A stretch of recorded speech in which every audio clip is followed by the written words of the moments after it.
जय श्री कृष्णा। राधे राधे। आप सभी का दिन शुभ और मंगलमय हो। आज सुनिए मार्गशीर्ष मास महात्म्य में आगे की कथा। राजा सुयज्ञ ने कहा, हे प्रभु, आज मेरा जन्म सफल हो गया, मेरा जीवन सार्थक हो गया। मेरे लिए आपका श्राप भक्ति का कारण होने से वरदान बन गया। समस्त मंगलों का भी मंगल करने वाली हरि भक्ति परम दुर्लभ है। हे विवर, वेदों में जो 5 प्रकार की भक्ति बताई गई है वह भी इसके समान नहीं है। महात्मय परमात्मा श्री कृष्ण में जिस प्रकार भी मेरी भक्ति संभव हो सके वह उपाय कीजिए, क्योंकि वह सभी के लिए परम दुर्लभ है। केवल जल में तीर्थ ही तीर्थ नहीं है, मिट्टी और पत्थर की प्रतिमा रूप देवता ही देवता नहीं है। श्री कृष्ण भक्त ही मुख्य तीर्थ और देवता है। वे जल में तीर्थ और मिट्टी पत्थर के देवता दीर्घकाल में उपासक को पवित्र करते हैं, परंतु श्री कृष्ण भक्त दर्शन मात्र से ही पवित्र कर देते हैं। हे प्रवर, आप वैष्णव हैं, अतः ब्राह्मणों में श्रेष्ठ है, साथ ही महान ज्ञान के श्रेष्ठ सागर हैं। मुनि, आप जैसे शिव शिष्य महात्मा पुरुष को पाकर मैं भला किसी दूसरी शरण में क्यों जाऊं। महामुनि, आपके श्राप से इस समय मैं गलित कुष्ठ का रोगी हो गया हूँ, अपवित्र हो गया हूँ और तप के अधिकार से वंचित हो गया हूँ। ऐसी दशा में मैं भला कैसे तपस्या करूं। सुतपा बोले, राजन, सनातनी विष्णु माया हरि भक्ति प्रदान करने वाली है। वह जिन लोगों पर कृपा करती है उन्हें भगवान की भक्ति देती है। माया जिन्हें मोहित करती है उन्हें हरि भक्ति नहीं देती, अपितु उनको नश्व धन देकर ठग लेती है। इसलिए तुम प्राकृतिक गुणों से रहित कृष्ण प्रेममय शक्ति और श्री कृष्ण के प्राणों की अधिष्ठात्री देवी श्री राधा की आराधना करो, जो संपूर्ण संपदाओं को देने वाली है। उनकी कृपा और सेवा से शीघ्र ही तुम गोलोक में चले जाओगे। वे सर्व आराध्य श्री कृष्ण से भी सेवित और पूजित हैं। निर्गुण परमात्मा श्री कृष्ण तो ध्यान से भी वश में न होने वाले और बड़े दुरारा हैं। उनकी सेवा करके भक्तजन बढ़े लंबे समय तक उनकी सेवा करते हैं, अनेक जन्मों के बाद फिर गोलोक में जाते हैं, किंतु सर्वसम्मत स्वरूपिणी श्री राधा महाविष्णु की भी जननी है, कृपामयी है। इसलिए उनका दर्शन करके, उनकी भक्ति करके भक्तजन शीघ्र ही गोलोक में चले जाते हैं। तुम 1 सहस्त्र वर्षों तक ब्राह्मण का चरणोदक पीते रहो, इससे कामदेव के समान रूपवान और रोगहीन हो जाओगे। जब तक पृथ्वी ब्राह्मण के चरणोदक से भीगी रहती है तब तक उस ब्राह्मण भक्त पुरुष के पितर कमल के पत्तों में जल पीते हैं। पृथ्वी पर जो जो तीर्थ है वे सब समुद्र में भी है, और समुद्र में जो जो तीर्थ है वह सब ब्राह्मण के चरणों में होते हैं। ब्राह्मण का चरणोदक पापों और रोगों का विनाश करने वाला है। वह संपूर्ण तीर्थों के जल के समान भोग और मोक्ष देने वाला और शुभ है। ब्राह्मण मनुष्य के रूप में साक्षात देवाधिदेव जनार्दन है। ब्राह्मण के दिए हुए पदार्थ को सभी देवता भोग लगाते हैं। ऐसा कहकर ब्राह्मण सुत सुयज्ञ के सत्कार को ग्रहण करके अपने घर को चले गए। जाते जाते वह यह कह गए कि मैं 1 वर्ष के बाद फिर आऊंगा। हे शिवे राजा, प्रतिदिन भक्तिभाव से अब ब्राह्मण के चरण उदक का पान करने लगे। उन्होंने ने 1 वर्ष तक ब्राह्मणों की पूजा की और उन्हें भोजन कराया। वर्ष बीतते बीतते राजा रोग व्याधि से मुक्त हो गए। फिर कश्यप कुल के अग्रणी मुनिश्रेष्ठ सुतप्पा वहां आए। उन्होंने श्री राधा की पूजा के विधान, स्तोत्र कवच मंत्र और साम वेदोक्त ध्यान का राजा सुयोग को उपदेश दिया और कहा, राजन, शीघ्र ही घर छोड़कर निकल जाओ। ऐसा कहकर मुनि तो तपस्या के लिए चले गए और राजा तुरंत ही घर छोड़कर दुर्गम वन को चल दिए। राजा की 4 रानियों ने प्राण त्याग दिए और उनका पुत्र राजा हुआ। राजा सुयग्र ने पुष्कर में जाकर कठिन तपस्या की। उन्होंने 100 दिव्य वर्षों तक श्री राधा के उत्कृष्ट मंत्र का जप किया। तब उन्होंने आकाश में रथ पर बैठी हुई परमेश्वरी श्री राधा रानी के दर्शन किए। उनके दर्शन मात्र से ही राजा के सारे पाप ताप दूर हो गए। उन्होंने फिर मनुष्य देह को त्याग दिया और दिव्य रूप धारण कर लिया। देवी श्री राधा उस रत्नेद्र निर्मित विमान द्वारा राजा को साथ में गोलोक में लेकर चली गई।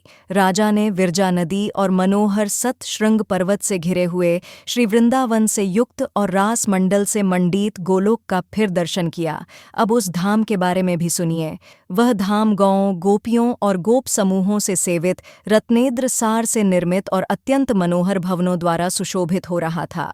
तरह तरह के चित्र विचित्र दृश्य उसकी शोभा बढ़ा रहे थी और वह कल्प वृक्ष युक्त 37 उपवन से अर्थात बगीचों से शोभायमान था। उन बगीचों में पारिजात के वृक्ष भी भरे हुए थे। सारा गोलोक कामधेनु से भरा हुआ था। आकाश की तरह विपुल विस्तार से युक्त और चंद्रमंडल के समान गोलाकार था। बैकुंठ से 50 करोड़ योजन ऊपर शून्य में बिना किसी आधार के स्थित है और भगवान की इच्छा से सुस्थिर है।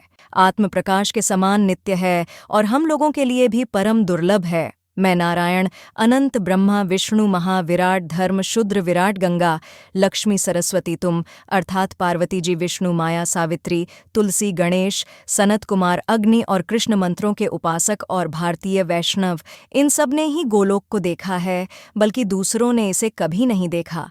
उस गोलोक धाम में श्याम सुंदर श्री कृष्ण निरामय रत्न सिंहासन पर विराजमान है। रत्नों के हार, किरीट और रत्नम आभूषणों से वह सुसज्जित है। अग्निशुद्ध, अत्यंत निर्मल, चिन्मय पीतांबर उनके श्री अंगों की शोभा बढ़ाता है और उनके सारे अंग चंदन से चर्चित हैं। वे किशोर गोप बालक के रूप में दिखाई देते हैं। नूतन जल धर के समान, श्याम कांति श्वेत कमल के समान नेत्र, शरद की पूर्णिमा के चंद्रमंडल को तिरस्कृत करने वाला मंद हंसी से सुशोभित उनका सुंदर मुख, मनोहर आकृति, 2 भुजाएं और हाथों में मुरली, बस यही उनके रूप की झांकी है। भक्तों पर अनुग्रह करने के लिए वे दिव्य विग्रह धारण किया करते हैं। श्री कृष्ण परम स्वतंत्र, प्रकृति से परे, परब्रह्म स्वरूप निर्गुण परमात्मा है और ध्यान से भी वो वश में नहीं आने वाले हैं। उनकी आराधना तो बड़ी कठिन है, वे हमारे लिए भी परम दुर्लभ हैं। उनके प्रिय सखा ग्वाल बाल सफ़ेद चमक लेकर उनकी सेवा किया करते हैं। प्रेम पीड़िता वही शुद्ध चिन्मय वस्त्र धारिणी, रत्न विभूषण भूषिता और परम भांति गोपिका मंद मंद मुस्कुराती हुई उनकी छवि को देखा करती है। रास मंडल के मध्य भाग में परात्पर पुरुष श्री कृष्ण के राजा सुयज्ञ ने इसी रूप में दर्शन किए। श्री राधा ने ही वहां उन्हें अपने प्राण वल्लभ के दर्शन करवाए थे। चारों वेद मनोहर मूर्ति धारण करके उनके दर्शन किया करते थे। राग रागणियां भी मूर्तिमंती होकर मुख से उन्हें अत्यंत मनोहर संगीत सुनाती थी। हे शिवे, नित्य सनातनी प्रकृति के साथ तुम भी सदा उनके चरणामृतों की सेवा करती हो। वे तुलसी दल से मंडित होते हैं और कस्तूरी, कुमकुम, गंध, चंदन, दूर्वा, अक्षत, पारिजात पुष्प और विरजा के निर्मल जल से उनके लिए नित्य अर्घ्य दिया जाता है। उस समय तो उनकी बड़ी शोभा होती है। तो श्री कृष्ण का दर्शन करके सशंकित होकर राजा सुयज्ञ तुरंत रथ से उतर पड़े। उनकी आंखों से आंसू बहने लगे। पुलकित शरीर से भगवान के चरणों में मस्तक रखकर फिर उन्होंने उन्हें प्रणाम किया। परमात्मा श्री कृष्ण ने राजा को अपना दास, शुभाशीष और सत्य और अविचल श्री कृष्ण भक्ति प्रदान की, जो कि हम लोगों के लिए भी परम दुर्लभ है। हे देवी, फिर श्री राधा अपने रथ से उतरकर श्री कृष्ण के वक्ष में विराजमान हो गई। उनकी अत्यंत प्यारी गोपियां सफ़ेद चमक लेकर उनकी सेवा में लग गईं। उनके आने पर श्री कृष्ण भक्ति और आदर से सहसा उठकर खड़े हो गए। उन्होंने मंद मंद मुस्कान के साथ श्री राधा के साथ वार्तालाप और उनका सम्मान किया। प्राचीन काल के वे वेद वेता विद्वान वेदों के कहे अनुसार पहले राधा नाम का उच्चारण करके फिर पीछे कृष्ण या माधव कहते हैं, जैसे कि राधे कृष्णा या राधा माधव। और जो कोई इसके विपरीत उच्चारण करते हैं या उन जगदम्बा श्री कृष्ण प्राणादिका और प्रेममय शक्ति श्री राधिका की निंदा करते हैं, वे चंद्रमा और सूर्य की स्थिति पर्यंत, यानी कि जब तक चंद्रमा और सूर्य विराजमान है तब तक काल सूत्र नरक में यातना भुगतते हैं, फिर 100 वर्षों तक स्त्री पुत्र से रहित और रोगी रहते हैं। हे दुर्गे, इस प्रकार मैंने परम उत्तम राधिका व्याख्या का वर्णन किया है। वह सती, भगवती, वैष्णवी, सनातनी, नारायणी, विष्णु माया, मूल प्रकृति और ईश्वरी नाम धारण करने वाली तुम ही हो। माया का आश्रय लेकर मुझसे पूछ रही हो, तुम स्वयं ही सर्वज्ञ, सर्वर रूपिणी, स्त्री जाति की आधिदेवी और पूर्व जन्मों की बातों को याद रखने वाली श्रेष्ठ पराशक्ति हो। राधिका की कथा तो मैंने सुना दी, अब और क्या सुनना चाहती हो देवी? तब देवी पार्वती ने पूछा, हे भगवन, आप पुरुषों के ईश्वर श्री कृष्ण के मंत्र होते हुए उन वैष्णव नरेश सయ్య ने राधा का मंत्र क्यों ग्रहण किया? मुनि सुत्तपा ने राजा को श्री राधा की पूजा का कौन सा विधान बताया और किस ध्यान, किस स्तोत्र, किस कवच और किस मंत्र का उपदेश दिया? श्री राधा की पूजा विधि क्या है? यह सब बातें भी बताइए। तब श्री महादेव बोले, हे प्रिय राजा ने यही प्रश्न किया था कि हे विप्र, हे मुनि, मैं किसका भजन करूं, किसकी आराधना से शीघ्र गोलोक को प्राप्त कर लूंगा? तब उनके ऐसा कहने पर ब्राह्मण शिरोमणि ने राजा सुयज्ञ से कहा, महाराज, श्री कृष्ण की सेवा से उनके लोक को तुम बहुत जन्मों में प्राप्त करोगे, इसलिए उनके प्राणों की अधिष्ठात्री देवी परात्पर स्वरूपा श्री राधा का भजन करो। वे कृपामयी हैं। उनके प्रसाद से, उनकी कृपा से साधक शीघ्र ही उनके धाम को प्राप्त कर लेता है। ऐसा कहकर मुनि ने उन्हें राधा के इस षट्क्षर मंत्र का उपदेश दिया। वह मंत्र इस प्रकार है, ओम राधाय स्वाहा। इसके बाद प्राणायाम, भूत शुद्धि मंत्र न्यास कर, न्यास अंग न्यास, उनके सर्व दुर्लभ ध्यान, स्तोत्र और कवच की भक्ति भाव से राजा को शिक्षा दी। राजा ने फिर उसी क्रम से उस मंत्र का जप किया। साथ ही श्री कृष्ण ने पूर्व काल में जिस ध्यान के द्वारा श्री राधा रानी का चिंतन और पूजन किया था, उसी साम वेदोक्त ध्यान के अनुसार उनके स्वरूप का चिंतन भी किया। वह ध्यान मंगलों के लिए भी मंगलकारी है। अब श्री महादेव जी देवी पार्वती को राधा रानी के ध्यान के बारे में बता रहे हैं। महादेव जी कहते हैं, श्री राधा की अंग कांति श्वेत चंपा के समान गौर है। वे अपने अंगों में करोड़ों चंद्रमा के समान मनोहर कांति धारण करती हैं। उनका मुख शरद रथु की पूर्णिमा के चंद्रमा को लज्जित करता है। दोनों नेत्र शरद काल के प्रफुल्ल कमलों की शोभा को भी छीने लेते हैं। उनके होंठ पके हुए अनार की लाली को धारण करते हैं। वे श्रेष्ठ सुंदरी हैं। मुक्ता की पंक्तियों को तिरस्कृत करने वाली दंत पंक्ति उनके मुख की मनोहर को बढ़ाती है। उनके सुंदर मुख पर सदा मुस्कान जनित प्रसन्नता खेलती रहती है। वे अपने भक्तों पर कृपा करने के लिए बड़ी व्याकुल रहती है। अग्निशुद्ध चिन्मय वस्त्र उनके श्री अंगों को ढके रहते हैं। वे रत्नों के हार से सुसज्जित रहती हैं। रत्नम केयूर और कंगन धारण करती है। रत्नों के ही बने हुए मंजीर उनके पैरों की शोभा बढ़ाते हैं। रत्न निर्मित विचित्र कुंडल उनके दोनों कानों की श्रीवृद्धि करते हैं। सूर्य प्रभा की प्रतिमा रूप कपोल अर्थात गाल युगल से वे सुशोभित होती है। अमूल्य रत्नों के बने हुए कंठहार उनकी गर्दन को विभूषित करते हैं।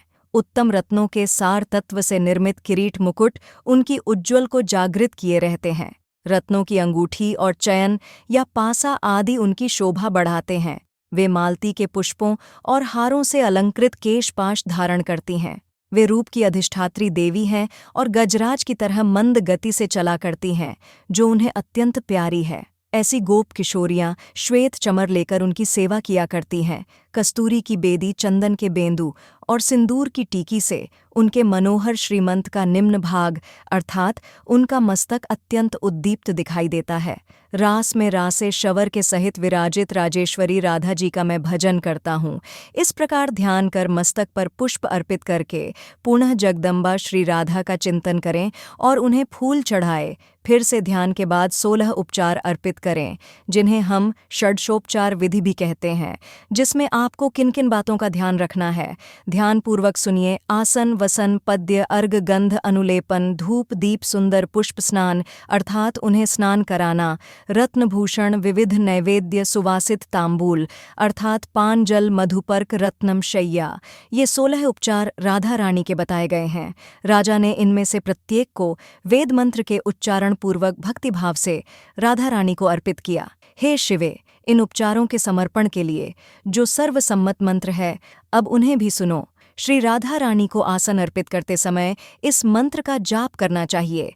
रत्नसार विकारम च निर्मित विश्वकर्मणा वरम सिंहासन रम यम राधे पूजा सुकृता अर्थात हे राधे, पूजा के अवसर पर विश्वकर्मा जी द्वारा रचित रमणी श्रेष्ठ सिंहासन जो रत्नसार का बना हुआ है, उसे ग्रहण कीजिए। वस्त्र अर्पित करते समय कहे, हे देवी, बहुमूल्य रत्नों से जड़ित सूक्ष्म वस्त्र जिसका मूल्य आका नहीं जा सकता, आपकी सेवा में प्रस्तुत है। यह अग्नि से शुद्ध किया गया, चिन्मय और स्वभाव निर्मल है। इसे स्वीकार कीजिए। देवी को पाद अर्पित करते हुए कहे, हे राधे, उत्तम रत्नसार द्वारा निर्मित पात्र में संपूर्ण तीर्थों का जल आपकी सेवा में अर्पित किया गया है। आपके दोनों चरणों को पखारने लिए यह पद्य जल है, इसे ग्रहण कीजिए। अर्थात जो राधा रानी के चरणों को धुला जाता है, जिस जल से उसे पद्य कहते हैं, राधा रानी को अर्घ देते समय कहना चाहिए, हे राधे दक्षिणावर्ती, शंख में रखा हुआ दूर्वा पुष्प, चंदन और तीर्थ जल से युक्त यह पवित्र अर्घ प्रस्तुत है, इसे स्वीकार कीजिए। राधे रानी को गंध अर्थात धूप, दीप आदि अर्पित करते हुए कहना चाहिए, हे राधे, पार्थिव द्रव्य से संभूत अत्यंत सुगंधित, मंगलो, उपयोगी और पवित्र गंध मुझसे ग्रहण कीजिए। गंध में आप इत्र भी राधा रानी को अर्पित करें। अनुलेखन अर्थात चंदन अर्पित करते समय इस प्रकार कहे, हे देवेश्वरी कस्तूरी, कुमकुम और सुगंध से युक्त यह सुगंधित चंदन चूर्ण अनुलेखन के रूप में आपके सामने प्रस्तुत है। इसे स्वीकार कीजिए। धूप अर्पित करते समय कहे, हे देवी, वृक्ष की गोंद अर्थात गुग्गल और पार्थिव द्रव्यों से संयुक्त यह धूप प्रज्वलित अग्निशिखा से निर्गत धूम के रूप में प्रस्तुत है। मेरी इस प्रिय वस्तु को स्वीकार कीजिए। श्री राधे को दीप अर्पित करते समय कहे, हे परमेश्वरी, अमूल्य रत्नों का बना हुआ यह परम उज्ज्वल शोभा शाली रत्न द्वीप अंधकार को दूर करने वाला है, भय को दूर करने वाला है, इसे स्वीकार कीजिए। श्री राधे को पुष्प अर्पित करते समय कहे, हे परमेश्वरी, गंध और चंदन से चर्चित अत्यंत शोभायमान यह रमणी पारिजात पुष्प ग्रहण कीजिए। देवी को स्नान कराते समय कहे, हे देवी, विष्णु तैल से युक्त यह अत्यंत मनोहर और सुगंधित आंवले का चूर्ण सेवा में प्रस्तुत है। इस स्नान उपयोग वस्तु को आप स्वीकार कीजिए, अर्थात राधा रानी को स्नान कराते समय उस जल में आंवले का चूर्ण मिलाकर स्नान कराना चाहिए। श्री राधा रानी को आभूषण अर्पित करते समय कहे, हे राधे, अमूल्य रत्नों के बने हुए केयूर कंगन आदि आभूषणों को और परम शोभा शली शंख की चूड़ियों को आप मेरी ओर से ग्रहण कीजिए। नैवेद्य अर्पित करते समय कहे, हे देवी, देशकाल के अनुसार उपलब्ध हुए पके हुए फल और लड्डू आदि उत्तम मिष्ठान नैवेद्य के रूप में प्रस्तुत किया गया है, इसे स्वीकार कीजिए। जल और पान अर्पित करते समय कहे, हे देवी, कपूर आदि से सुवासित सभी भोगों से उत्कृष्ट रमणी और सुंदर तांबूल तथा स्वादिष्ट जल ग्रहण कीजिए। 14वां है मधुपर्क परमेश्वरी, रतम पात्र में रखा हुआ यह अषण अर्थात मधुपर्क अत्यंत स्वादिष्ट और परम मनोहर है। मैंने भक्तिभाव से इसे आपकी सेवा में समर्पित किया है, कृपया इसे स्वीकार कीजिए। मधुपर्क कहते हैं दही, दूध, शहद और घी के मिश्रण को 16वें उपचार में श्री राधा को शैया अर्पित करते समम कहे, हे देवी, श्रेष्ठ रत्नों के सार भाग से निर्मित अग्निशुद्ध निर्मल वस्त्र से ढका हुआ और पुष्प और चंदन से चर्चित यह शैया आपके सामने प्रस्तुत है, इसे ग्रहण कीजिए। इस प्रकार देवी श्री राधा का सम्यक पूजन करने के लिए उनके लिए 3 बार पुष्प अंजलि दें और देवी की 8 नायिकाओं का जो उनकी सबसे प्रिय परिचारिका हैं, जो लगातार सच्चे मन से उनकी सेवा करके उनके साथ रहती हैं, उनका भी यत्नपूर्वक भक्तिभाव से षोडशोपचार विधि से पूजन करें।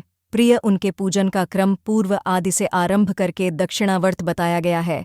पूर्व दिशा में मालावती, अग्निकोण में माधवी, दक्षिण में रत्नमाला, नैऋत्य कोण में सुशीला, पश्चिम में शशिकला, वायव्य कोण में पारिजाता, उत्तर में पद्मावती और ईशान कोण में सुंदरी की पूजा करें। और यह देवी की 8 प्रिय परिचारिका हैं। वृत्ति पुरुष वृत्त काल में जूही, मालती और कमलों की माला चढ़ाए, फिर साम वेदोक्त रीति से परिहार नामक स्तुति करें। अब आप सभी भी मेरे साथ ही श्री राधा रानी की सच्चे मन से स्तुति कीजिए।